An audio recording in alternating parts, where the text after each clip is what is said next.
কবি জয় গোস্বামী কবির কবিতা মেঘ বালিকার জন্য রূপকথা। আমি যখন ছোট ছিলাম খেলতে যেতাম মেঘের দলে। একদিন এক মেঘবালিকা প্রশ্ন করল কৌতূহলে, এই ছেলেটা নাম কি রে তোর?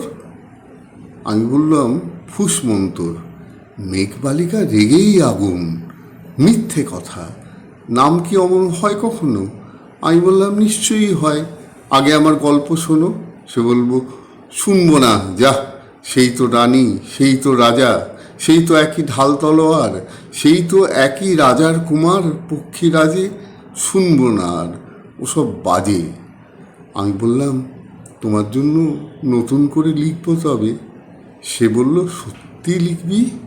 বেশ, তাহলে মস্ত করে লিখতে হবে, মনে থাকবে, লিখেই কিন্তু আমায় দিবি। আমি বললাম তোমার জন্য লিখতে পারি এক পৃথিবী। লিখতে লিখতে লেখা যখন সবেমাত্র 2-4 পাতা, হঠাৎ তখন ভূত চাপলো আমার মাথায়। খুঁজতে খুঁজতে চলে গেলাম ছেলেবেলার মেঘের মাঠে। গিয়েই দেখি চেনা মুক্ত একটিও নেই এ তল্লাটে। একজনকে মনে হলো ওরই মধ্যে অন্য রকম। এগিয়ে গিয়ে বলি তাকেই, তুমি কি সেই মেঘবালিকা? তুমি কি সেই? সে বলেছে মনে তো নেই, আমার ওসব মনে তো নেই। আমি বললাম তুমি আমায় লেখার কথা বলেছিলে। সে বলল সঙ্গে আছে, ভাসিয়ে দাও গাঁয়ের ঝিলে। আর হ্যাঁ শোনো, এখন আমি মেঘ নই আর, সবাই এখন বৃষ্টি বলে ডাকে আমায়। বলেই হঠাৎ এক পশলায় আমায় পুরো ভিজিয়ে দিয়ে অন্য অন্য বৃষ্টি বাদল সঙ্গে নিয়ে মিলিয়ে গেল দূরে কোথায়, দূরে দূরে। বৃষ্টি বলে ডাকে আমায়, বৃষ্টি বলে ডাকে আমায়। আপন মনে বলতে বলতে আমি কেবল বসে রইলাম ভিজে একসা কাপড় জামায়। গাছের তলায় বসে রইলাম, বৃষ্টি নাকি মেঘের জন্য। এমন সময় অন্য একটি বৃষ্টি আমায় চিনতে পেরে বলল, তাতে মন খারাপের কি হয়েছে? যাও, ফিরে যাও, লেখো আবার, এখন পুরো বর্ষা চলছে, তাই আমরা সবাই এখন নানান দেশে ভীষণ ব্যস্ত। তুমিও যাও, মন দাও গে তোমার কাজে। বর্ষা থেকে ফিরে আমরা নিজেই যাব তোমার কাছে।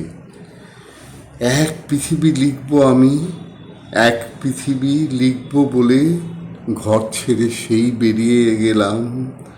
ঘর ছেড়ে সেই ঘর বাঁধলাম গহীন বনে।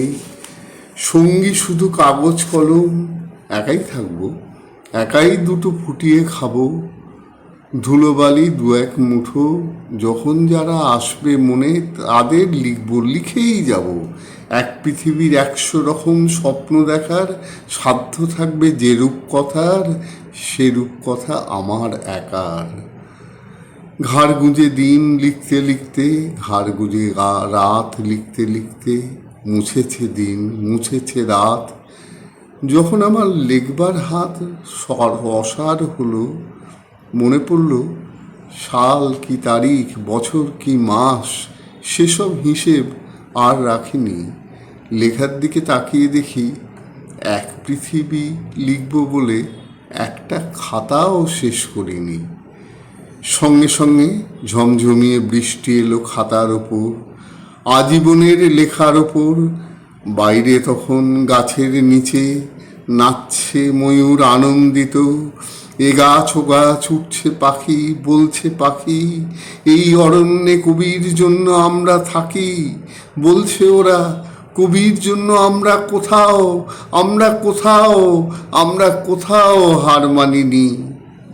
কবি তখন কুটির থেকে তাকিয়ে আছে অনেক দূরে, বনের পরে, মাঠের পরে, নদীর পরে, সেই যেখানে সারা জীবন বৃষ্টি পড়ে, বৃষ্টি পড়ে, সেই যেখানে কেউ যায়নি, কেউ যায় না কোনো দিনই, আজ সে কবি দেখতে পাচ্ছে সেই দেশে সেই ঝর্ণা তলায় এদিক ওদিক ছুটে বেড়ায় সোনায় মোড়া মেঘ হরিণী, কিশোর বেলার সেই হরিণী। পাঠ করলাম বিধাননগর কলকাতা থেকে উজ্জ্বল রায়।